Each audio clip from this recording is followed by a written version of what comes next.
जय माँ। रूपांतरण की कई स्टेप्स और स्टेजेस हैं और हर व्यक्ति अलग अलग स्टेज में खड़ा है। इस कारण उसको वहाँ से ले जाते हैं भगवान हाथ पकड़ के। इसीलिए इसको किसी हम स्टैंडर्ड फार्मूला में नहीं बांध सकते। पिछली बार हम लोगों ने ये चीज़ पढ़ी। माँ कहती हैं कि भगवान के लिए हमारे जो कंसेप्ट होते हैं, जीवन के बारे में रूल्स होते हैं, भगवान के बारे में कंसेप्ट्स होते हैं, इन सब का एक टेम्पररी यूटिलिटी होती है। मतलब क्योंकि आप जैसे एक व्यक्ति को सीधा कह दिया जाए भगवान तुम्हारे अंदर है, उसको मालूम भी नहीं भगवान क्या है कौन है, तो वो अगर आप बाहर में मूर्ति नहीं भी बनाओ, विग्रह नहीं भी बनाओ, भारतवर्ष में तो विग्रह की बड़ी सुंदर परंपरा है, तो आप अपने अंदर कोई ना कोई छवि बनाते हो, या तो गुणों के द्वारा या क्वालिटीज़ के कारण द्वारा। तो और ये हम देखते हैं कि जिन्होंने वो म्यूट पर था माइक, तो ये देखो स्टेजेस और स्टेप्स की बात हम कर रहे थे। म्यूट जब माइक होता है तो आपको पहला एक्शन बोलना नहीं होता है, माइक को अनम्यूट करना होता है। तो अलग अलग स्टेप्स पर, अलग अलग स्टेजेस पर रूपांतरण एक प्रोसेस है, एक लंबी प्रोसेस है। ये ऐसी नहीं है कि अभी हम माँ की ओर मुड़े या हमने आश्रम ज्वाइन कर लिया और अगले दिन से लोग आके एक ट्रांसफॉर्म प्रोडक्ट को ढूंढने लगते हैं। ये बरसों की नहीं, डिकेड्स की, जन्मों की एक प्रक्रिया है। और इसीलिए जिसके अंदर पेशेंस नहीं है, एंड्योरेंस नहीं है, श्रद्धा नहीं है, बहुत ही रेस्टलेस है, इम्पेशेंट है, तत्कालिक रिजल्ट चाहता है, उसके लिए ये योग अभी उपयुक्त नहीं। ये नहीं कि कभी उपयुक्त नहीं है, लेकिन अभी। तो इसके स्टेप्स और स्टेजेस हैं जिसके थ्रू मनुष्य को गुजरना पड़ता है। पहली चीज़ हमको ये समझनी है। दूसरी, एक बड़ी इंटरेस्टिंग ये प्रोसेस है जिसके बारे में ये कहते हैं कि जितना अधिक हम भगवान का काम सक्षमता से करते हैं, भगवान की दृष्टि में, अपनी दृष्टि में नहीं, अपनी दृष्टि में तो हर व्यक्ति समझता है कि मैं सक्षम, उतना अधिक आपको भगवान काम देते हैं। एक यहाँ पे नवजात जी कहते थे बड़ी सुंदर बात कि अगर तुमने ये जैसे हाई जंप होता है, तो आपने अगर 4 फीट की क्रॉस कर ली, तो भगवान ये नहीं कहते हैं अच्छा बैठ जाओ, बहुत अच्छा काम किया तुमने, फिर वो 4.6 बढ़ा दिया जाता है। वो बार आपने क्रॉस किया 5, तो ये रूपांतरण भी ऐसे से चलता है।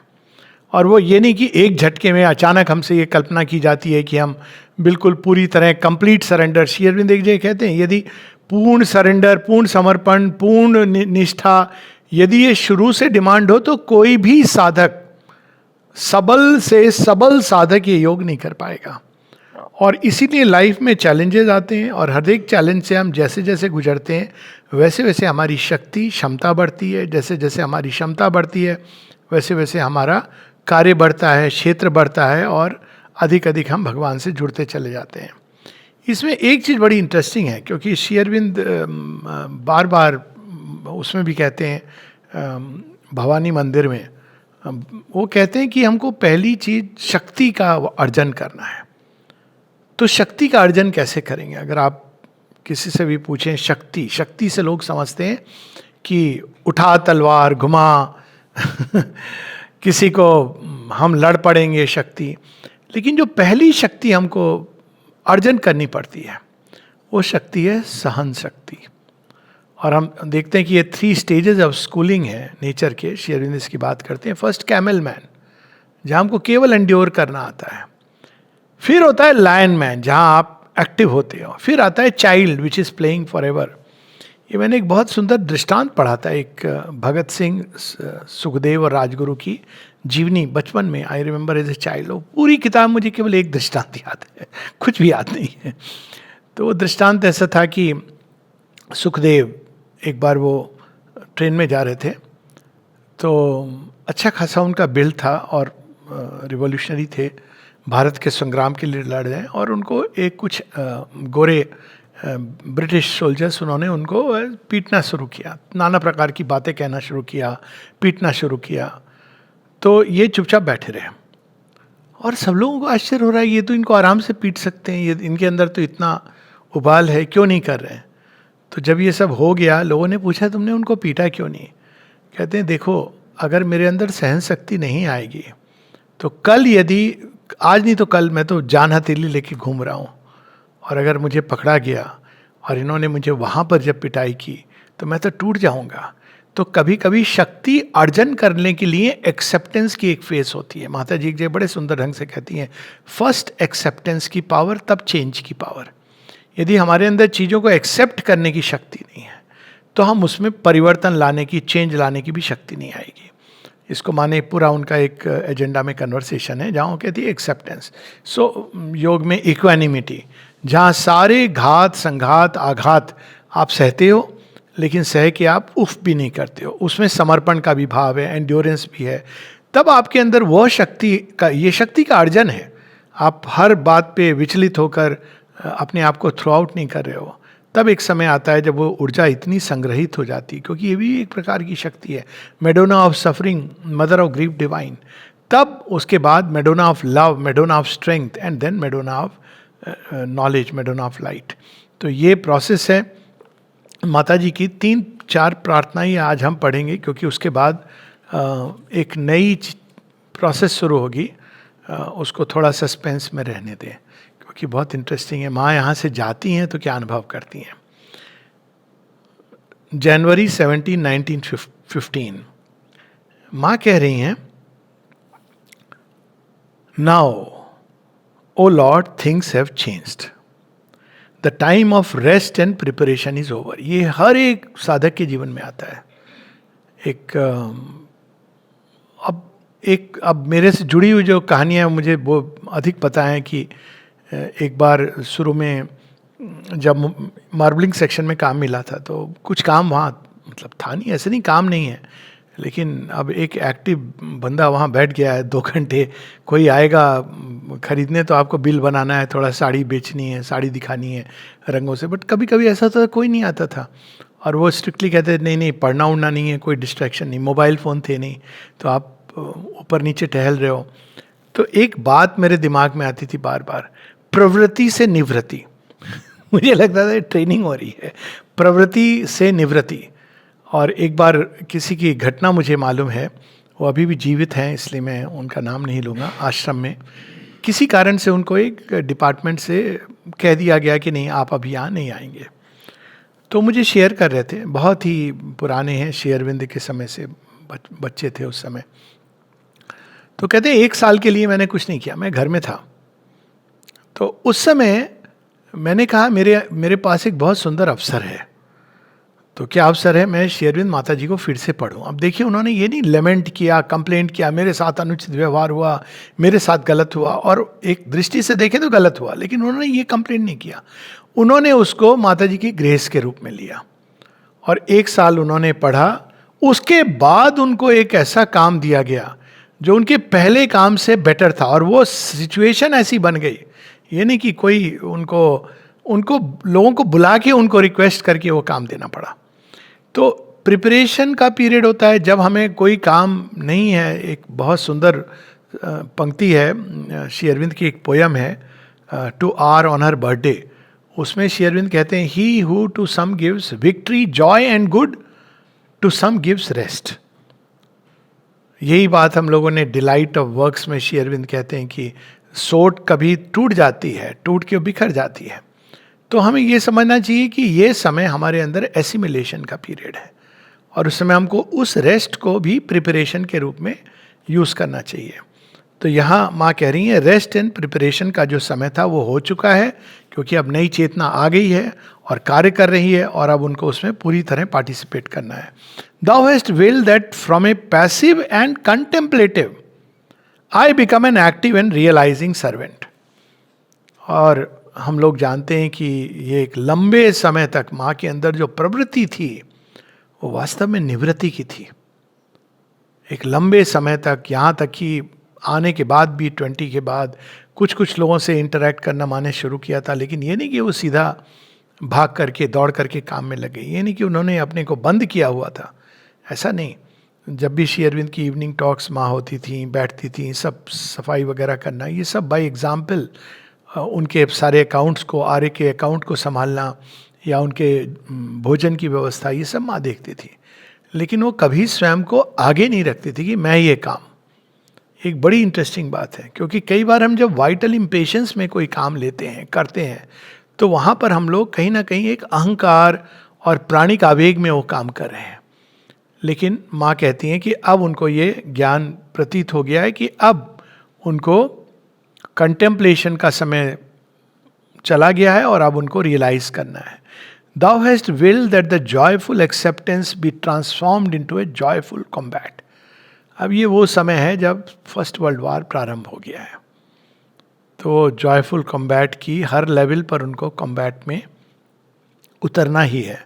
That in a constant and heroic effort against all that in the world opposes the accomplishment of thy law in its purest and highest present expression.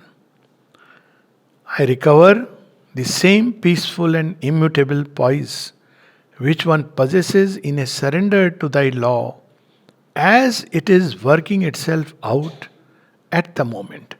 भगवान की जो कार्य प्रणाली है वो किसी फॉर्मेट में नहीं है. ये हम लोगों ने वो सब फॉर्मेट के परे हैं और किसी भी फॉर्मेट में उतर के वो काम कर सकते हैं. तो वो पिछली बार हम लोगों ने पढ़ा वाइडनेस और रिजुता. और हमको कोई भी मेंटल रिजिडिटी या कोई भी प्रकार की प्राणिक उसके अंदर एक बहुत सारे बंधन, इवन एक जगह माता जी कहती हैं कि मॉरल क्वाम्स, कॉन्सेंटियसनेस, ये सारी चीज़ें बाधक होती हैं भगवान के काम में. तो अब माँ कह रही हैं कि जब हम सरेंडर करके काम करते हैं तो अंदर में एक शांति होती है. उस सरेंडर का लक्षण ही यही है कि हमारे अंदर शांति है. अगर शांति नहीं है तो कहीं ना कहीं सरेंडर की कमी है. कई बार लोग कहते भी हैं कि मैंने तो माँ को अपना सब कुछ सरेंडर कर दिया, लेकिन मेरे जीवन में ऐसा क्यों हो रहा है. सरेंडर बाय नेचर इम्प्लाइज कि इसके बाद ये प्रश्न नहीं रहेगा. अब सोचिए आप फिजिकली माँ प्रेजेंट हैं और आपने माता जी को दे दिया कि माँ मेरी ये समस्या है, आप इसको देख लो. माँ ने सिर से, नॉड से, स्माइल से, आंखों से या केवल श्रवण मात्र से उसको स्वीकार कर लिया. अब अगर आप हर 2 दिन बाद जाकर के माता जी को कह रहे हैं माता जी वो मेरी प्रॉब्लम आपको याद है, क्या हुआ, तो कहाँ है ये फेथ का कहीं ना कहीं अभाव है. और वो स्टोरी मैंने पहले भी बात की है कि छोट नारायण जी जब यहाँ पर आए थे रहने, केवल एक टेम्पररी स्टे के लिए गोलकुंड में 15 दिन रुके थे. और वो रोज रात को दुस्वप्न देखें भयानक, राक्षस बैठ के उनके छाती के ऊपर खून पी रहे हैं. अब ऐसा दृश्य कोई देखेगा तो क्या हाल होगी. तो जाके माता जी को सुबह बोलते थे, माता जी बोलते थे कि बस देखती थी मेरी और कुछ कहती नहीं थी. और वो रोज जाके बोले, माता जी रोज देखे कुछ बोले नहीं. कहते हैं कुछ दिनों बाद माँ ने कहा if you are so much afraid you cannot do this yoga. अब वो कहते हैं अब तो मैं और भी प्रॉब्लम हो गई, क्योंकि किधर जाऊं. अगर मैं माँ को ना बोलूँ तो मेरी तो हालत वैसी खराब हो रही है. और माँ ने तो ऊपर से कह दिया भय लगेगा तो योग नहीं कर सकते हो. तो अब वो बेचारे परेशान कहते. फिर हमने कहा कोई बात नहीं, अब जगत जननी का उनका तो तरीका था ये बोलने का, तो वो सब कुछ ठीक है, आई एम एक्सेप्टिंग इट. फिर जब वो उनके पूरे, क्योंकि वो शरीर के अंदर जो भी प्रतिक्रियाएं हो रही थी, एक बहुत बड़ा घाव हो गया. तो फिर माँ के पास डरते डरते माँ ये तो बता ही दो कि मेरे घाव हो गया. डरने की कोई आवश्यकता नहीं थी. It was mother's way to आपके अंदर भय हटाने का. भय हटाने के कई तरीके होते हैं. एक तरीका होता है फ्लडिंग. साइकोलॉजिस्ट इसको यूज करते हैं. फ्लडिंग क्या है कि आपको वो चीज इतनी अधिक मात्रा में अचानक फेस करनी पड़ती है कि आपके अंदर से वो भय सदा सदा के लिए चला जाता है. तो अब उनके लिए माता जी ने ये उपाय चुना था, क्योंकि उनको एक कार्य करना था, सुंदर कार्य करना था. तो फ्लडिंग, सब तरफ से जो कुछ उनकी हो रही थी, राक्षस असुर सारे खून पी रहे हैं, फिर ऊपर से एक कार्बंकल हो गया. तो माँ कहते हैं कि माँ ने देखा उसकी ओर और उनकी दृष्टि ने ऐसे पियर्स किया कि मेरे पूरे शरीर में वेदना, जलन प्रारंभ हो गई. पूरा शरीर जैसे आग में जलने लगा. वो तो ठीक हो गया, लेकिन पूरा शरीर जल रहा है. अब नई प्रॉब्लम शुरू हो गई कि ये जलन को मैं कैसे सहूं. तो फिर वो माँ को, फिर कुछ दिन बाद उन्होंने कहा माँ पूरा शरीर जल रहा है. माँ कहती है गो बैक. अब सोच ओके, अब माँ ने कह दिया गो बैक तो गो बैक. तो उन्होंने बोली, लेकिन अरेंजमेंट सारा माँ का था. टिकट कोई साथी मिल गया, क्योंकि इससे मैं कैसे जाता. पर वो बताते हैं मैं चेन्नई पहुंचा, मेरी 50% प्रॉब्लम दूर। मैं जब कलकत्ता पहुंचा तो मेरी 75% दूर। गांव पहुंचा 100% चली गई। क्योंकि ये सहन क्यों करना पड़ता है? ये ताप है भगवान का। सूरज की गर्मी जो हमको शीतकाल में ऊष्मा देती है, वही गर्मी का ताप हमको नष्ट। इसीलिए जो भय भंजन है, वो बार बार ये बात बताते थे छोटे नारायण जी, जो भय भंजन है उनका दर्शन बड़ा भयानक होता है। ये कठोपनिषद में है कि तो उनको देखेगा नचिकेता, जिनके भोजन में हीरो और सेजेस, भोजन में परोसा हुआ खाना है और मैं मृत्यु यम स्वयं उनके खाने में मसाला हूं, उनको देखेगा। देखिए अर्जुन का क्या हाल होता है जब वो श्री कृष्ण का विश्व रूप देखते हैं, कालो उसमें भवा। तो ये एक स्टेज होती है जब हमको सब कुछ समर्पण करके स्वीकार करना होता है। उसमें जो भी है, सहन शक्ति, इक्वानिमिटी श्री अरविंद कहते हैं, एंड्योरेंस माता जी बार बार स्मरण कराती हैं, बिना विचलित हुए कैसे भी दृश्य आए, बहुत कुछ आता है, सब चीज को एंड्योर करना। तो माँ इसकी बात करती हैं कि चूंकि उन्होंने सरेंडर कर दिया है, अब वो कहाँ जा रही है? रण क्षेत्र में कॉम्बैट प्रारंभ हो गई है, कई लेवल्स पे कॉम्बैट होगी। और वो उस रण क्षेत्र में कैसे आम ढोके जा रही है? सरेंडर की शक्ति के द्वारा। और सरेंडर का साइन क्या होता है? शांति। अगर सच में कोई समर्पित कर चुका है तो उसके हृदय में शांति होगी। अगर शांति नहीं है तो सरेंडर का भाव है, सिंसेरिटी का भाव है।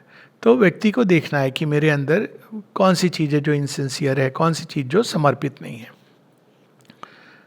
तो माँ कह रही हैं कि सरेंडर के साथ वो शांति होती है। अब एक that is to say without entering into a direct struggle with all that is opposed to it, drawing the best out of every circumstance and acting by contagion, example and slow infusion. अभी वो गई नहीं है first world war के क्षेत्र में, पूरे एकदम डायरेक्ट कॉम्बैट वो ले रही थी अपने शरीर पर ये सब। लेकिन अब वो कहती हैं कि दो उपाय होते हैं काम करने के। एक उपाय होता है आप डायरेक्ट स्ट्रगल में उतर जाते हो, दूसरा आप एक एग्जाम्पल सेट करते हो, सेरेनिटी का एग्जाम्पल, आप वो परफेक्ट जॉय का एग्जाम्पल, स्ट्रेंथ का एग्जाम्पल। और वो भी एक बहुत बड़ा एग्जाम्पल है जो हम देखते हैं श्री अरविंद का। वो एग्जाम्पल तो सच में अद्भुत लगता है, प्रेरणादायक। कि हम लोग छोटे मोटे मौसम बदलने से परेशान हो जाते हैं, साइक्लोन आ रहा है, खिड़की खुली है, श्री अरविंद बैठ के टेबल पर लिख रहे हैं और एक बूंद पानी की नहीं आ रही है अंदर में। माता जी बताती हैं जब वो खिड़की बंद करने जाती हैं, तो वो एक एग्जाम्पल है। और इस तरह क्या होता है? कंटेजियन, ये शांति कंटेजियन के थ्रू लोगों के अंदर जाती है। ये भी एक कंटेजियन है। एक कंटेजियन होता है भय का और एक कंटेजियन होता है शांति का। तो माता जी कह रही हैं इस तरह से अभी मुझे कार्य करना है। In a combat partial and limited but representative of the great terrestrial struggle. जैसे महाभारत के समय में एक युद्ध तो हो रहा था भारत भूमि के अंदर, कुरुक्षेत्र के अंदर, लेकिन वो रिप्रेजेंटेटिव था। रिप्रेजेंटेटिव के सेंस में दो प्रकार की मानव आदर्श हम कह लें, दो प्रकार की फोर्सेस जो दोनों तरफ खड़ी थी। एक जो भगवान के कृत्य का, भगवान के कर्म का, भगवान के उद्घाटन का अपोज कर रही थी, और दूसरी जो उसकी साथ खड़ी थी। यही पूरी। तो कई बार लोग कहते हैं कि आई होप भगवान मेरे साथ है। ये नहीं प्रश्न करना चाहिए, प्रश्न करना चाहिए आई होप मैं भगवान के साथ हूँ। क्योंकि वो जिस पलड़े में खड़े हैं, उन्होंने जिस तरफ अपनी शक्ति को रखा है, उधर हमको खड़े होना चाहिए। तो यहाँ पर माँ कहती हैं कि it is a symbol of the great terrestrial struggle. आश्रम के बारे में, भारतवर्ष के बारे में बड़ी सुंदर राइटिंग है। माता जी ने भी कहा है, नलनीता की एक राइटिंग है, दी आश्रम इंडिया एंड द वर्ल्ड। तो कहते हैं कि आश्रम के अंदर जो स्ट्रगल है लोगों की और जो कठिनाइयाँ हैं, वो वास्तव में टेरेस्ट्रियल स्ट्रगल का एक सिंबॉलिक फॉर्म है। मान लीजिए आपको कोई पसंद नहीं आया, आपके डिपार्टमेंट में काम कर रहा है, तो आप उससे कैसे डील करोगे? ये एक रिप्रेजेंटेटिव के रूप में, ये आप कंटेजियन की तरह से भारतवर्ष में और वर्ल्ड में ये रेप्लिकेट होगा। एक इस प्रकार की चीज़ है। आपके नेचर के अंदर कोई दुष्प्रवृत्ति जगी, आप उससे कैसे डील करोगे? उससे आप हार जाते हो, हार मान लेते हो, या आप अपने अंदर भगवान की कृपा से और शक्ति ऊर्जा का संचय करके आप उस पर विजय पाते हो। तो माँ कहती हैं तुम्हारी छोटी छोटी विजय संसार के विजय का कारण बनेगी। एक वर्ड उन्होंने यूज किया है, विन योर लिटिल विक्ट्रीज। तो वो विक्ट्री फिर कंटेजियन के रूप में पूरे संसार में फैलती है। तो अब ये अपनी अपनी सोच है, पर मेरा अपना ये एक इंसाइट जो आई थी जब मैंने श्री अरविंद सिगार पीते थे पहले, अब वो इन सब चीज़ों के परे थे, वो तो किसी मोल्ड में नहीं है।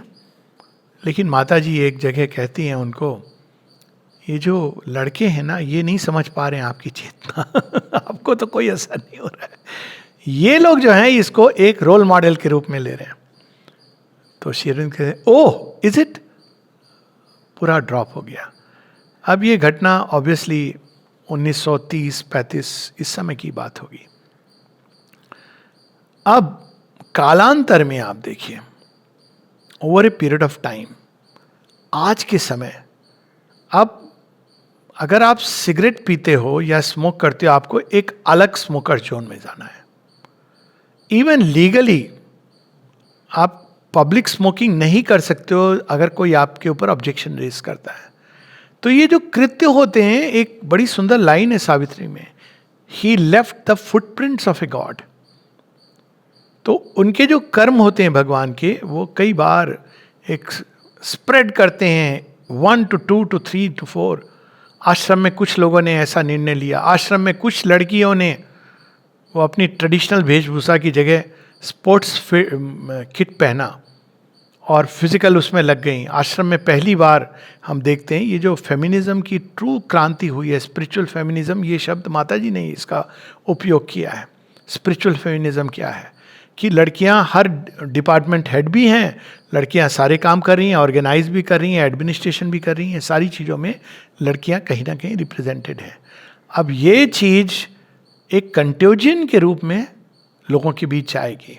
हालांकि इसका ऑपोजिशन हुआ था, बहुत ऑपोजिशन हुआ था, लोकली हुआ था, और कहीं पर भी शायद होते तो होता कि अरे लड़कियां मार्च पास्ट में हिस्सा लेंगी, ये 1940s की बात है।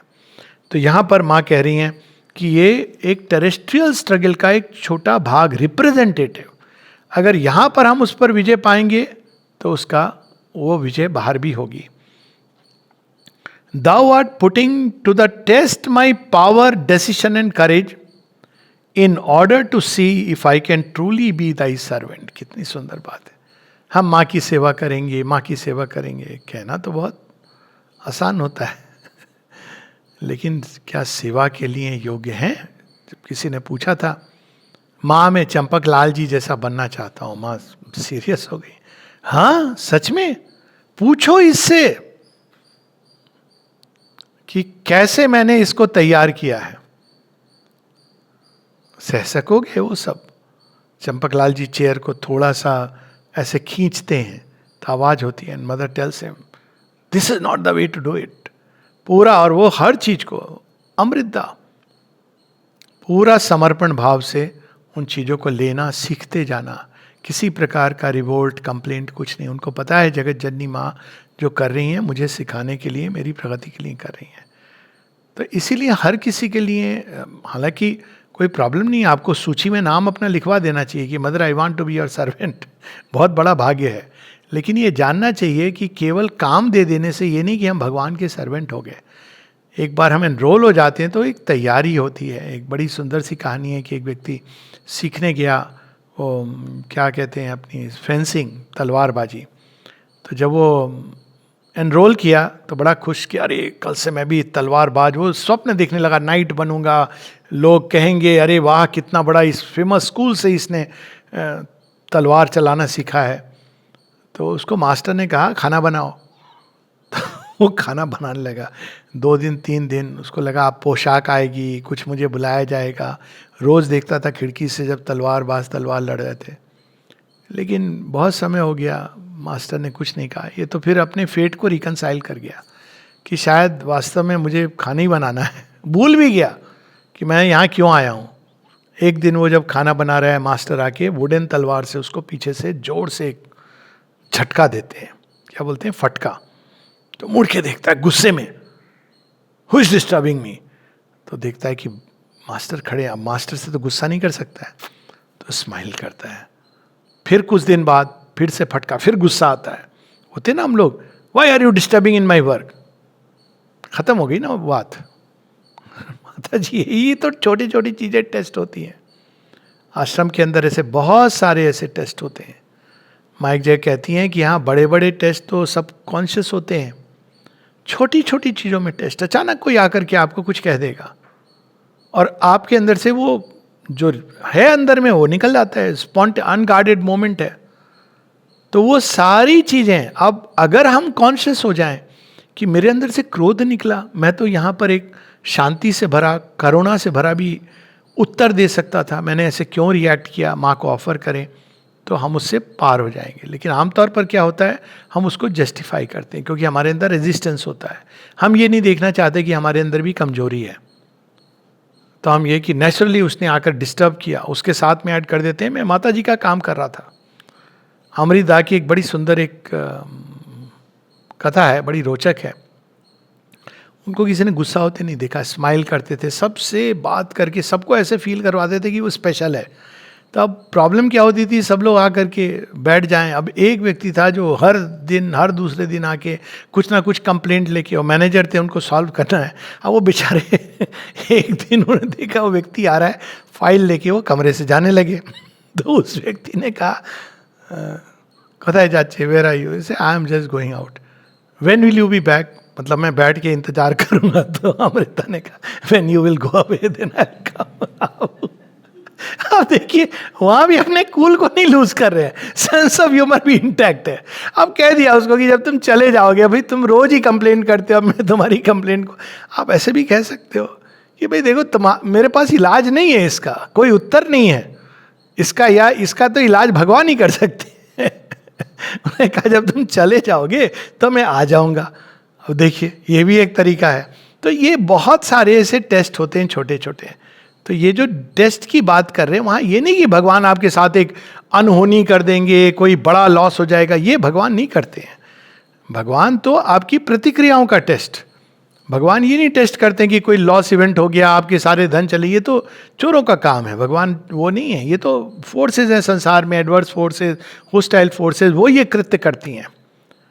भगवान तो ये देखते हैं कि अच्छा ये हो गया तो इसने कैसे रिएक्ट किया, तो उस पर वो कार्य करते हैं। ये काम नहीं करवाते हैं भगवान की, पर उसके लिए बहुत सारी फोर्सेस हैं। तो यहाँ माँ कह रही हैं, test, decision, courage, in order to see if I can truly be thy servant. और इसके तो इतने इतने उदाहरण हैं। द्युमन भाई के वो पूरी धोती लाल हो रही है क्योंकि उनको ब्लीडिंग हो रही है, पता नहीं कितनी बार धोती, 10-10 बार धोती बदल बदल के माता जी की सेवा में जा रहे हैं।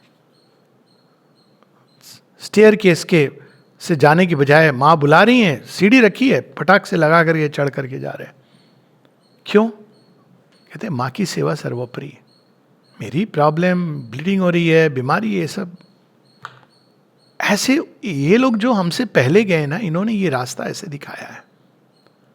ऐसे नहीं कि अरे ये हो गया अब क्या होगा, मेरा घुटना दर्द हो रहा है, अब कोई इसका परमानेंट इलाज कर दे, ऐसे नहीं। ये लोग जो गए हैं, how they have gone in their service.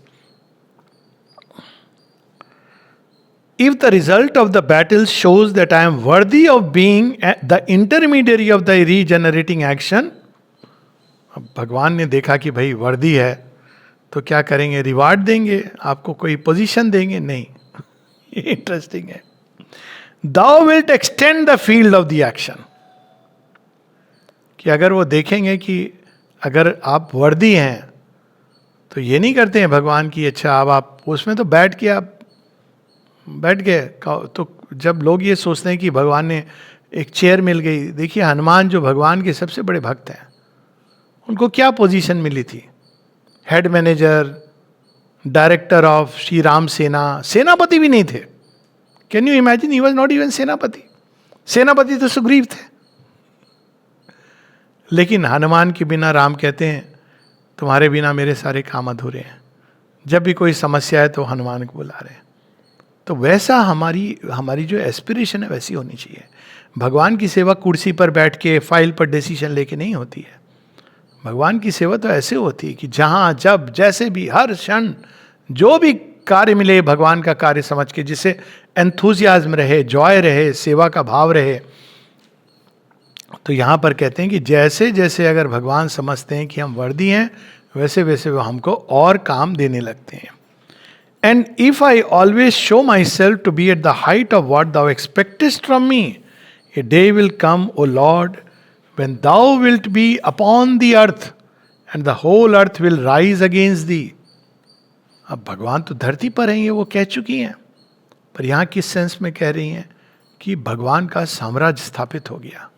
साक्षात वो, not as a Shri Aurobindo तो अवतार हैं, वो कह चुके हैं he whom we saw yesterday is here upon अर्थ.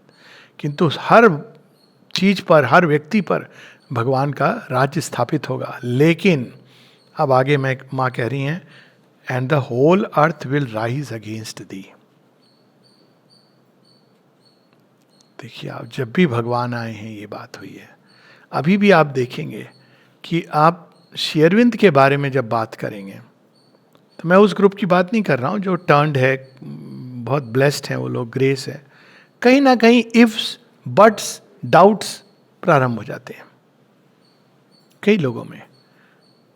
लेकिन माँ आगे कहती हैं, but thou will take the earth in thy arms and it will be transformed.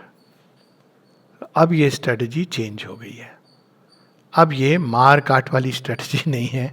क्योंकि क्या होता है ना, आप मारते हो, रावण मार दिया भगवान ने, कंस मार दिया, ये तो होता रहा. अब एक तो प्रॉब्लम ये है कि द्वापर युग में श्री कृष्ण के आने के साथ जो 2 असुरों का हिसाब किताब चला था पूरा हो गया.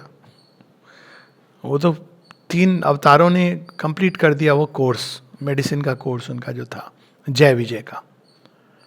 हम अभी भी यही सोचते हैं असुर आएंगे मार डालेंगे. माँ कहती है हिटलर और मुसोलिनी के मरने से कुछ नहीं होता है, क्योंकि वो प्रवृत्ति तो है, वो दूसरों के अंदर आएगी.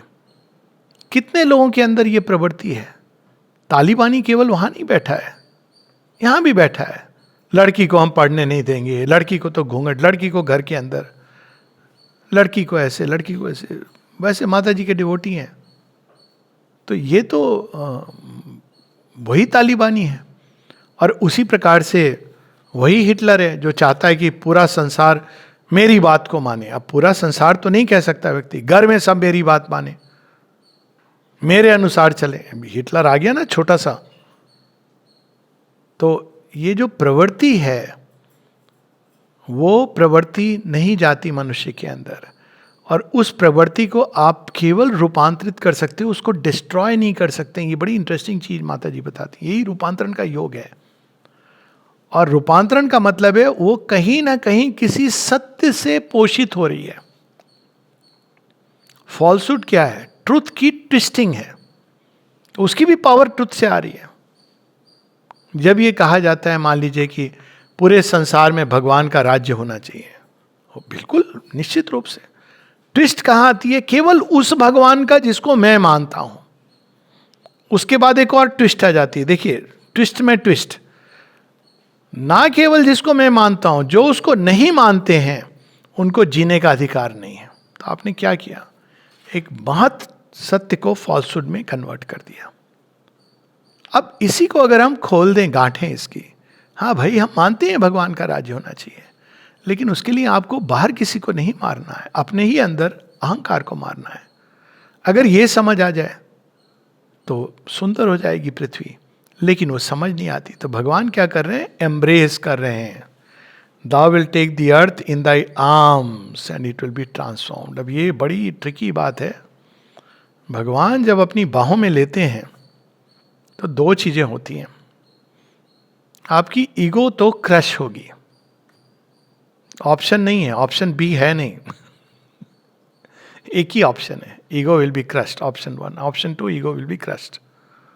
फिर कोई तो ऑप्शन होगा. हाँ, ऑप्शन है. आप लड़ते लड़ते ईगो को क्रश करवाओगे या खुशी खुशी समर्पण करके ईगो को क्रश करवाओगे. तो एक है विद्रोह का रास्ता, भगवान के प्रति रिवोल्ट का, आपकी ईगो विल बी क्रश्ड और आपके अंदर जो शुद्ध सत्य है वो बाहर निकलेगा.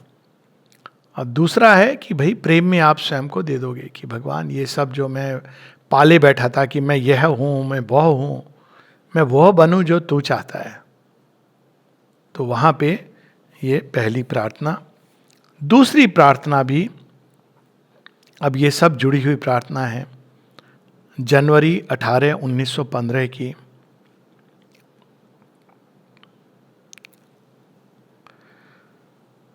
माँ ये कह रही हैं, but if thou canst make the instrument perfect, how can one doubt that the work will be accomplished. तो भगवान ने बीड़ा उठाया इसका कि वो इंस्ट्रूमेंट को परफेक्ट बनाएंगे।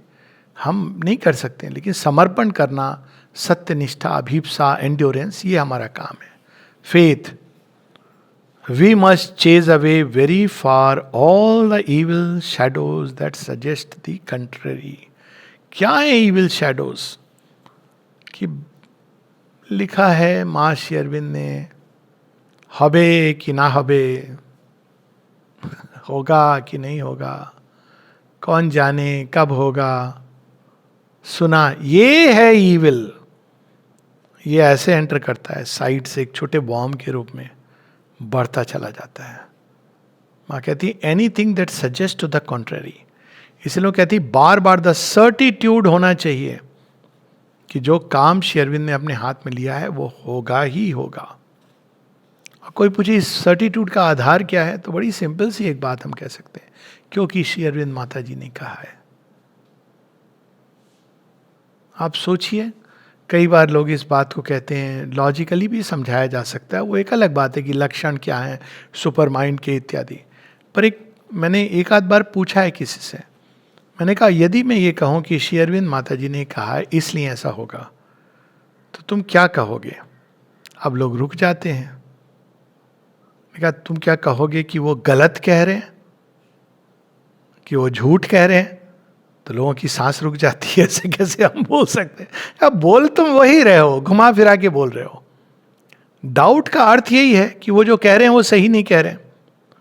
यदि उन्होंने कहा है और वो सत्य चेतना में उठ चुके हैं, ये आप जानते हो, जिन्होंने इतनी तपस्या, मतलब माँ श्री अरविंद की त्याग, तपस्या और आत्मानुदान, इसकी कोई पैरेलल नहीं है पूरी हिस्ट्री में। स्पिरिचुअलिस्टिक की मैं बात कर रहा हूँ, और इसको मैं कन्विंसिंगली और logically one can see it. आप ये कह रहे हो कि वो उनका कहानी और कोई लॉजिक से बताओ, तो वैसे भी हमारे यहाँ जो उच्चतम प्रमाण माना गया है वो है आप्त वाक्य प्रमाण। ये भारतवर्ष की अनूठी बात है।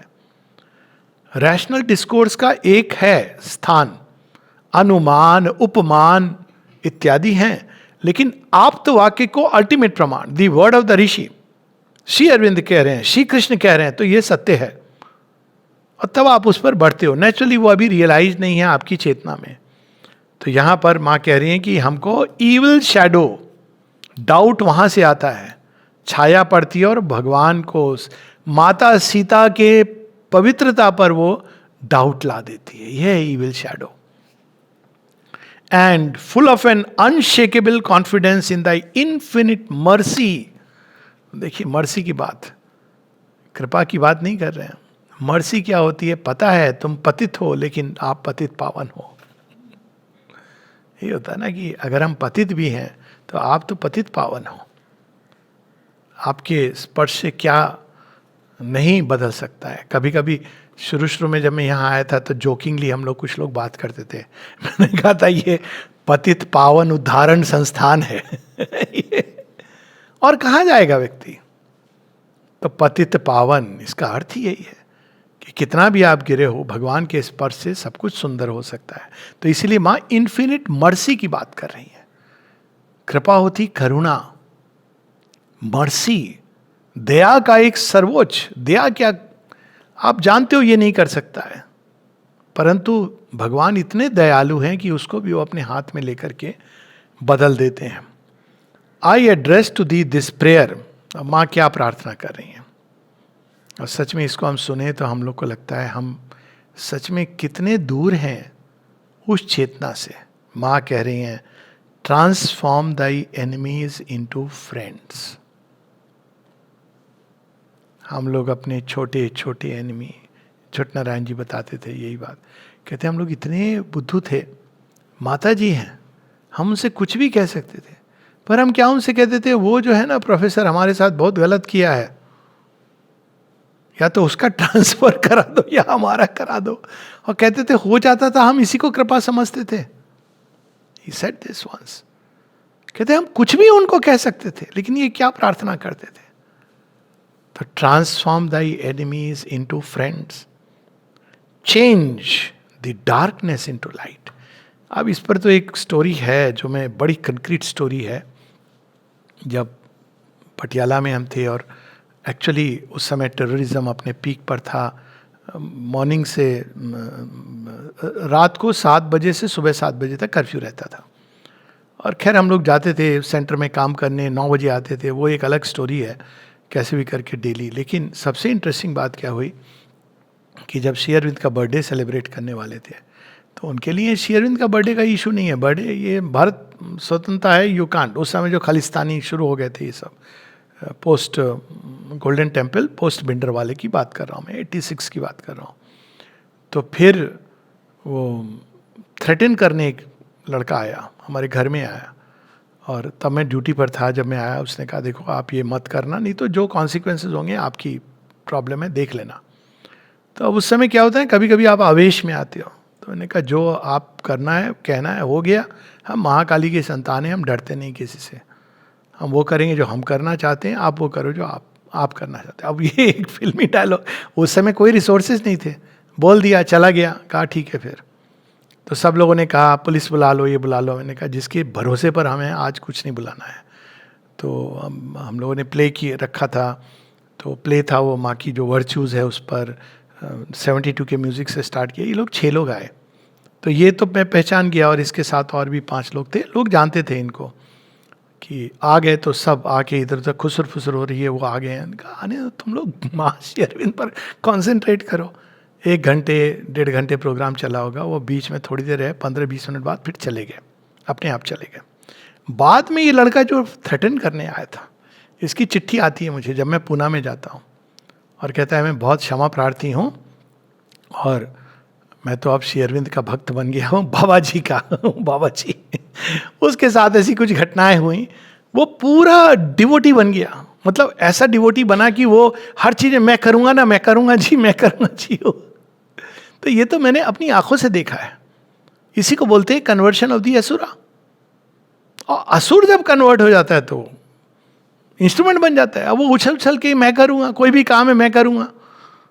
उसके रिसोर्सेज हैं, लोगों को जानता है, हर तरह के लोगों को। तो ये जो है हमारे अंदर जो एनिमीज, कौन है भगवान के एनिमीज? ये भी किसी ने माँ से पूछा, कहा भगवान तो सब कुछ है। तो एक, अगर आप वेदांतिक दृष्टि से तो कोई एनिमी नहीं है, लेकिन मैनिफेस्टेशन में वह जो भगवान ने पास्ट में अभिव्यक्त किया था, उसके आधार पर जब हम भविष्य का रास्ता रोकते हैं तो वो एनिमीज होते हैं।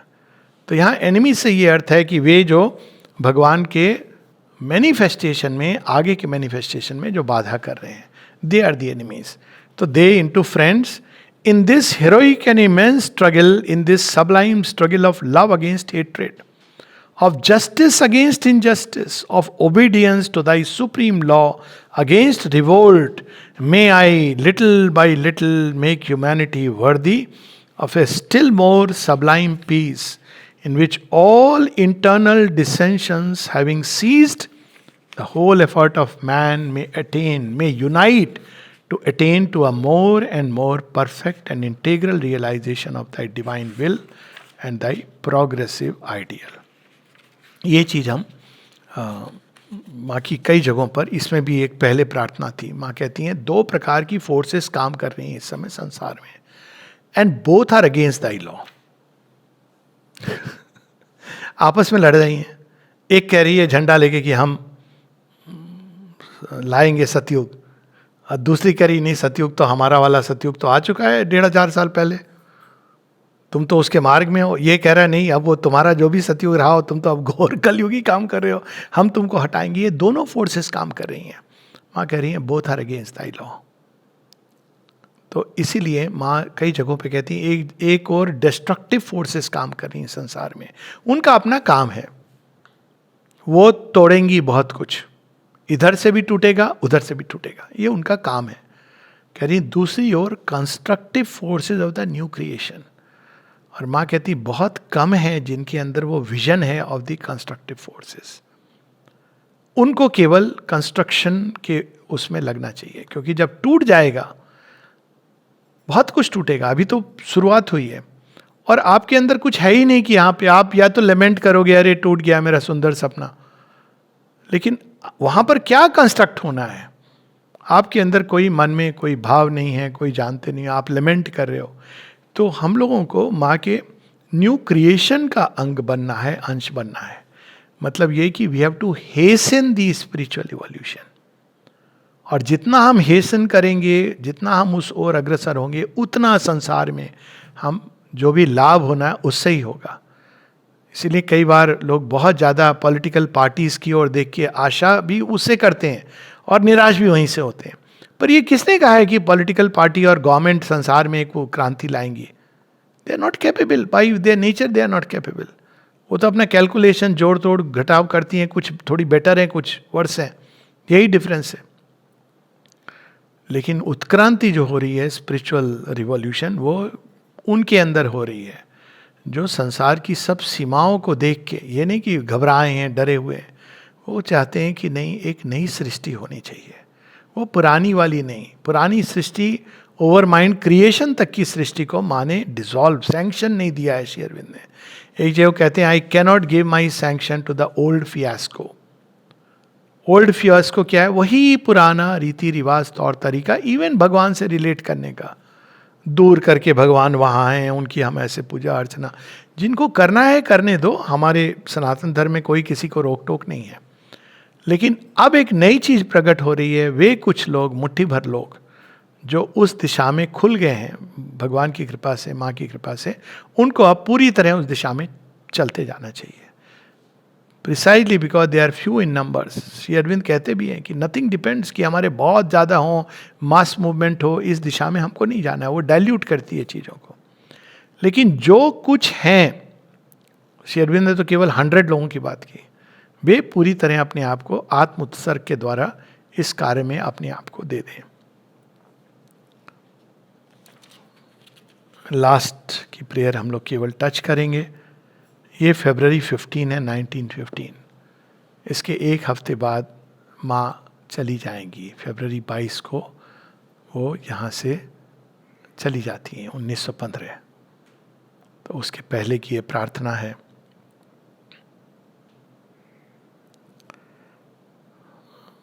O Lord of Truth, thrice have I implored thy manifestation, invoking thee with deep fervor. तो थ्राइस माइंड के लिए, वाइटल के लिए, फिजिकल के लिए। Then, as always, the whole being made its total submission. At that moment, the consciousness perceived the individual being, mental, vital, and physical, covered all over with dust. And this being lay prostrate before thee. देखिए, पूरी तरह माँ ने कहा है कि ये 3 gesture होते हैं जो एकम्पनी करते हैं 3 psychological states. One of them is पूरी तरह अपने को क्या कहे, साष्टांग दंडवत प्रणाम। और ये जेस्चर क्या है? कंप्लीटली मैं तुम्हारा हूँ, late thy will be done, ये उसका जेस्चर है पूरी तरह। अब ये नहीं कि वो केवल हम जेस्चर करेंगे, मन में भाव नहीं होगा, ये वाला इस, लेकिन ये जेस्चर उसको एकम्पनी करता है। कभी कभी मन में ये जेस्चर आता है। अब शायद कई लोग हैं, ये अगर आप फिजिकली करेंगे तो दूसरे अन्यत्र ले सकते हैं, लेकिन ये जेस्चर है अंदर का कि पूरी तरह माँ के चरणों में। और वो जो है वो साष्टांग दंडवत प्रणाम, प्रोस्ट्रेट एट दाई फीट, सी ले प्रोस्ट्रेट। इसको हमारी भाषा में क्या है? साष्टांग दंडवत प्रणाम। तो क्या होता है, अब शरीर की धूल अब उस धूल के साथ मिल गई। ये भाव क्या है? मैं तुम्हारे चरणों की धूल हूं और यह धूल आपके ऊपर अर्पित है। ये भाव है उसके अंदर। सब कुछ तुम्हारी तरफ शेष निशेष। अब माँ बताती कुछ बड़ा सुंदर होता है। Its forehead touching the earth, dust in the dust, and it cried to thee, O Lord, this being made of dust prostrates itself before thee, praying to be consumed with the fire of the truth, that it may henceforth manifest only thee. कितनी सुंदर बात है। मिट्टी हूं, इस मिट्टी से कुछ तो गढ़ दो ताकि केवल आप इससे अभिव्यक्त हो. This dust prostrates and praise. क्या प्रे कर रही है प्रार्थना? To be consumed with the fire of the truth. कुछ ऐसा नहीं छोड़ देना भगवान, सत्य की अग्नि में पूरा का पूरा मैं डाल रही हूं स्वयं को, ताकि अब से सब कुछ तुम्हें ही अभिव्यक्त करे. Then thou saidst to it, arise thou art pure of all that is dust.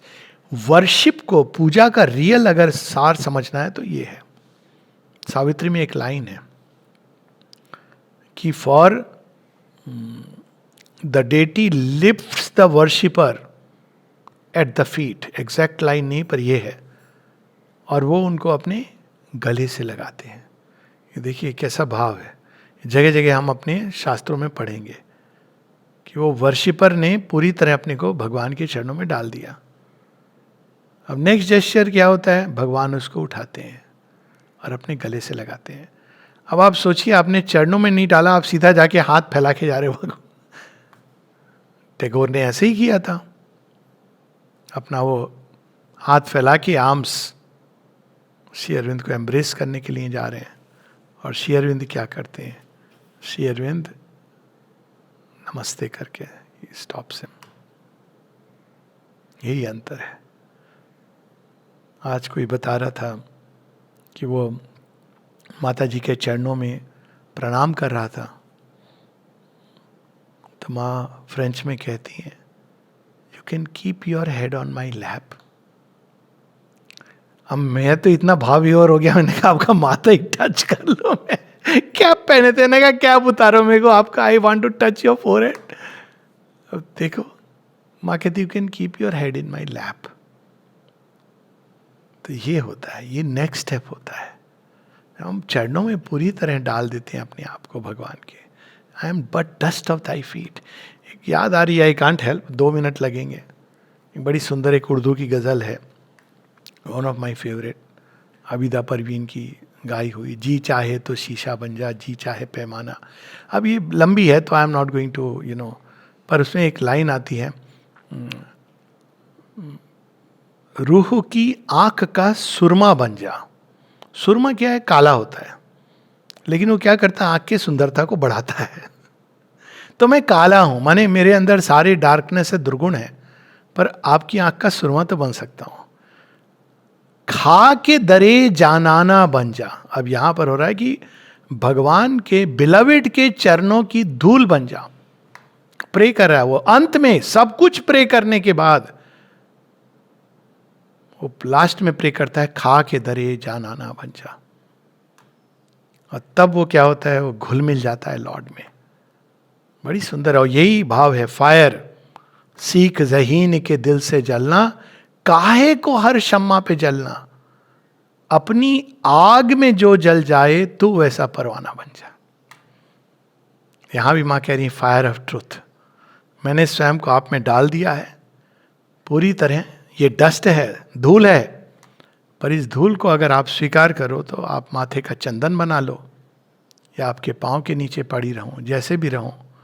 बस आप जो कुछ भी हो मेरे जीवन में, सब आपकी अभिव्यक्ति हो, कोई और डिमांड नहीं है. ये है परफेक्ट सरेंडर. तो हम लोगों ने पिछली बार इसकी बात सुनी थी, रिजुता, वाइडनेस. अब आया समर्पण. सभी में एक्सेप्टेंस, सब कुछ ये समर्पण का भाव है. और ये final surrender, let thy will be done. And suddenly in a stroke all the dust sank from it like a cloak that falls on the earth. हमको समर्पण नहीं आता, हम अपनी बुराइयों को पकड़े रहते. अरे हम तो इतने अनफिट हैं, अरे हम तो इतने बेकार हैं, अरे हमारे अंदर तो ये. अरे ठीक है. कृपा. माँ एक जगह कहती हैं, you know why you are hypnotised with your difficulties, because you don't have faith in the grace. माँ की वाणी है ये. जो भी है, जैसे भी है, आपके चरणों में है. तो फिर क्या अनुभव होता है? All the dust sank from it like a cloak that falls on the earth. कुछ भी नहीं है ये. जब गिरता है तो लगता है ये, इसको हम पकड़े थे चिपक के कि ये मैं हूं. And the being appeared erect, always as substantial, but resplended with a dazzling light. सबके अंदर ये एक हीरा छिपा है, माँ ने इसको ऐसे बताया है. सबके अंदर एक इनगट ऑफ गोल्ड है, लेकिन वह धूल से लुपटा हुआ है. हम धूल को देख देख के हर चीज को डिस्कार्ड करते रहते हैं. भगवान क्या करते हैं? हाथों में लेके धूल हटाते हैं. हीरा तो है, इरेक्ट, डैजलिंग स्प्लेंडर, ओ हीरा. यही करते हैं, वो हीरों की खेती करते हैं. हम लोग उसको मिट्टी समझ के, मिट्टी के मोल संसार में बेचते रहते हैं अपने आप को. मिट्टी के मोल, प्राइस टैग लगा के, जो शुरू में बात हो रही थी. और भगवान उसको हीरा हीरा करके वो अपने पास, बाद में उसी से वो उनके हीरे के जो भी जड़ लें अपने लिए. सो ये प्रोसेस है रूपांतरण की, जिसमें surrender is the most important part. इसको हम लोग पढ़ के फिर रुक जाएंगे. इट क्राइड टू दी, ये लास्ट जो मूवमेंट है.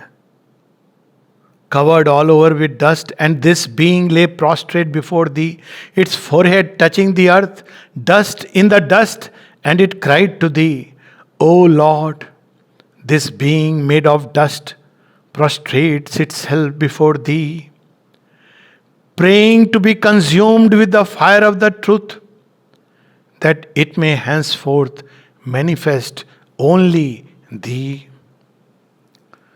Then thou sayest to it, Arise, thou art pure of all that is dust. And suddenly in a stroke all the dust sank from it, like a cloak that falls on the earth, and the being appeared erect, always as substantial, but resplendent with a dazzling light. Substantial.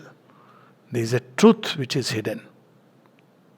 Truth substance की कोई चीज है जो हमारे अंदर, ये मिथ्या नहीं है, इल्यूशन नहीं है, बट विद रिस्प्लेंडेंट लाइट, क्योंकि उसके अंदर अब भगवान का प्रकाश स्थापित हो गया है. जय माँ. अगली बार हम लोग बृहस्पतिवार को मिलेंगे, क्योंकि संडे को एक और कोई प्रोग्राम है. थर्सडे को मिलेंगे. जय माँ.